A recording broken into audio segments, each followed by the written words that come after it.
Assalamualaikum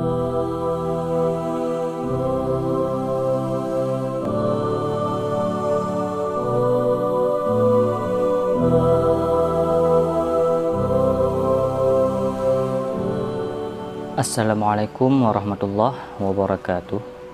Hamdan syukran lillah, salatan wa salaman ala rasulillah wa ala alihi wa ashabihi wa mawalah. Amma ba'du. Sahabat Hia dan akhwat Hia yang dimuliakan Allah, pada kesempatan yang berbahagia ini Al-Faqir ingin menjelaskan sedikit hal yang berkenaan dengan perkara-perkara yang dapat membatalkan puasa. Nah, hal-hal ataupun sesuatu yang dapat membatalkan puasa, karena sebelumnya kita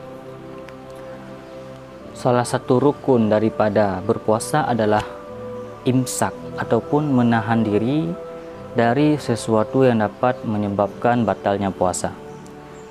Otomatis kita harus mengetahui apa saja hal-hal ataupun perkara-perkara yang bisa membatalkan puasa kita, agar ketika kita mengetahui hal ini, kita dapat menahan diri daripada perkara ini sehingga sah ataupun puasa kita bisa dianggap sah oleh syariat.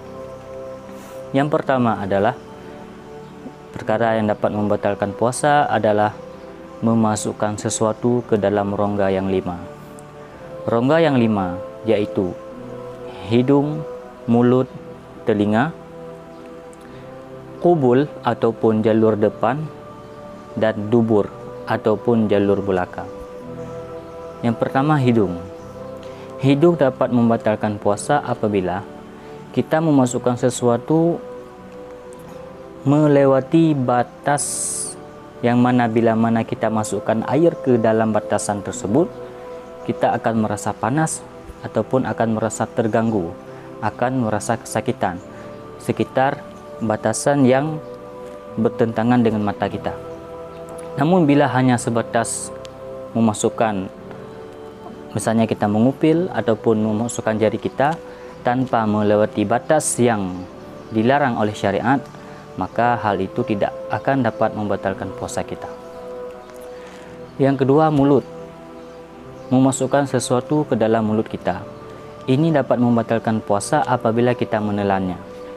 Namun bila hanya sebatas kita memasukkan benda ataupun minuman ataupun makanan ke dalam mulut tanpa kita telan, ini tidak dapat berefek kepada batalnya puasa.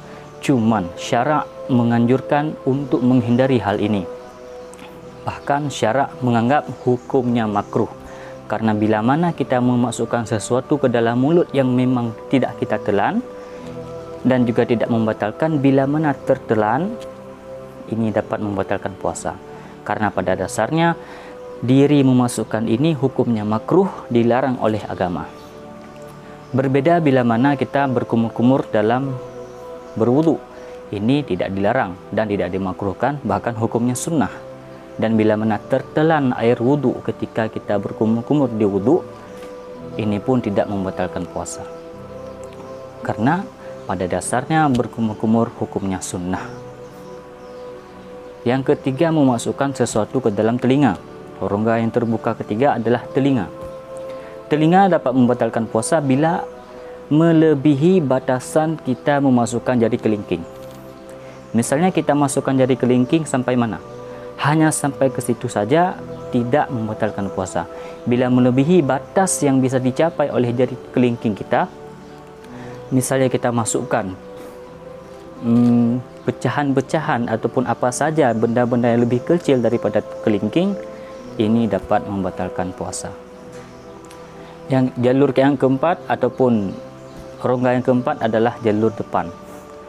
Misalnya kita memasukkan obat-obatan ataupun tetesan obat di kelamin kita, apakah kelamin perempuan maupun lelaki, ini dapat membatalkan puasa apabila tidak ada keperluan, apabila tidak ada hajat.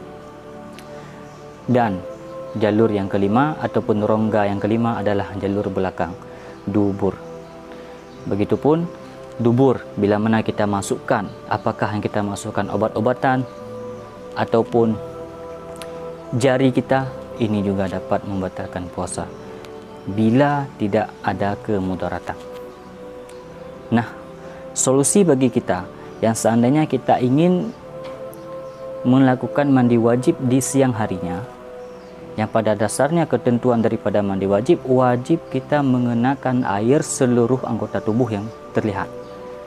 Nah, ketika kita ingin mengenakan air tepat di dubur kita, maka solusinya adalah kita gosok dubur kita dengan perut jemari tengah ini.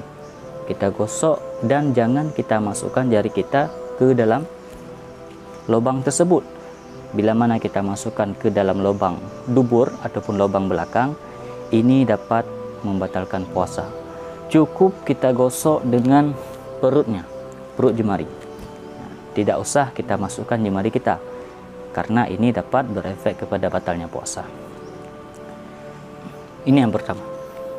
Yang pertama adalah memasukkan sesuatu ke dalam rongga yang terbuka. Namun berbeda dengan halnya ludah. Ludah, bila mana kita menelan ludah tepat di hari puasa, ini tidak dapat membatalkan. Namun dengan kaitan ludah tersebut ludah kita sendiri, dan ludah tersebut ludah yang belum keluar batasan mulut, dan ludah tersebut tidak bercampur dengan yang lain. Namun bila mana ludah tersebut bukan ludah sendiri, misalkan dalam hubungan suami isteri, suami menelan ludah istrinya ataupun sebaliknya, ataupun ludah yang kita telan ludah yang telah melewati batas mulut, ataupun ludah yang kita telan memang di dalam, akan tetapi ia bercampur dengan manisan ataupun dengan benda-benda yang lain yang kita telan sekalian dengan ludahnya. Nah, dalam hal ini menelan ludah dapat membatalkan puasa. Itu yang pertama. Yang kedua adalah muntah dengan cara sengaja. Apakah dengan memasukkan jari kita sendiri ke dalam mulut agar muntah, ataupun mencium bebauan-bebauan yang dapat menyebabkan kita muntah, ini juga dapat membatalkan puasa. Namun bila mana kita bepergian muntah tanpa kita sengaja, ini tidak dapat membatalkan puasa. Nah, dengan syarat ketika muntah kita bukan dalam hal keadaan sengaja, tidak dapat membatalkan puasa. Dengan syarat setelah kita muntah, kita harus membersihkan muntah tersebut, muntah di dalam mulut kita yang telah dihukumi najis, dengan air kumuran. Jadi setelah kita muntah tanpa sengaja, ketentuan jika muntah ini tidak dapat membatalkan, jangan dahulu kita telan ludahnya. Ludah yang bercampur dengan muntah kita jangan kita telan, karena ini adalah perkara yang najis. Tapi harus setelahnya kita berkumur-kumur dengan air yang bersih, kemudian kita buang, baru setelah itu kita telan ludah seperti biasa. Ini kaitan muntah yang tidak dapat membatalkan puasa. Setelahnya harus kita bersihkan muntah ini dengan berkumur-kumur dengan air yang bersih. Itu yang kedua. Yang ketiga adalah melakukan hubungan suami istri. Melakukan hubungan suami istri, sekalipun tidak keluarnya mani, baik bagi suami maupun bagi istri, ini dapat membatalkan puasa. Ketentuannya, bagi seorang suami memasukkan penuh ujung kepala daripada kelamin suami ke wilayah istrinya, ini dapat membatalkan puasa. Namun bagi seorang istri, sedikit saja masuk sesuatu yang lain juga dapat membatalkan puasa. Apalagi jikalau kita berzina, ini juga dapat membatalkan puasa. Ataupun kita menyetubuhi binatang, kambing, ayam, ataupun binatang lainnya, ini juga dapat membatalkan puasa, sekalipun tidak keluarnya mani. Yang batal yang keempat adalah mengeluarkan mani dengan sengaja. Yang ketiga tadi bersenggama ataupun bersetubuh dengan isteri sekalipun tidak keluarnya mani. Yang keempat, kita mengeluarkan mani dengan sengaja sekalipun bukan dengan cara bersenggama, bukan dengan cara menyetubuhi isteri kita sendiri. Apakah dengan cara, naudzubillah, dengan cara onani, adapun dengan cara masturbasi, adapun dengan cara menonton film-film yang tidak senonoh, mani kita keluar tepat di hari puasa, maka ini dapat membatalkan puasa. Namun, jika keluar mani bukan dengan cara sengaja, misalkan kita tidur di siang harinya, ketika bangun, mani kita keluar karena kita sebelumnya mengalami mimpi-mimpi basah, ini tidak dapat membatalkan puasa. Yang kelima, yang keenam, yang ketujuh, ini satu paket, haid, nifas, dan melahirkan bagi perempuan. Nah, bagi perempuan ketika di hari puasa tiba-tiba ia keluar darah haid, maka puasanya batal secara otomatis dan ia harus mengqadha puasa yang ia tinggalkan di masa haidnya. Nifas, melahirkan, juga demikian. Dalam hal melahirkan, apakah perempuan itu yang ia lahirkan, apakah anak ataupun masih dalam berbentuk janin ataupun keguguran tepat di hari puasa, ini juga dapat membatalkan puasa. Haid, nifas, wiladah. Yang kedelapan, hilang akal. Hilang akal apakah dengan cara ia gila tiba-tiba ataupun dengan cara ia pitam ataupun pingsan dengan secara tiba-tiba. Namun yang membedakan, apabila kita gila secara tiba-tiba di hari puasa, sekalipun sebentar, 1 detik, 1 menit ataupun beberapa jam, ini dapat membatalkan puasa.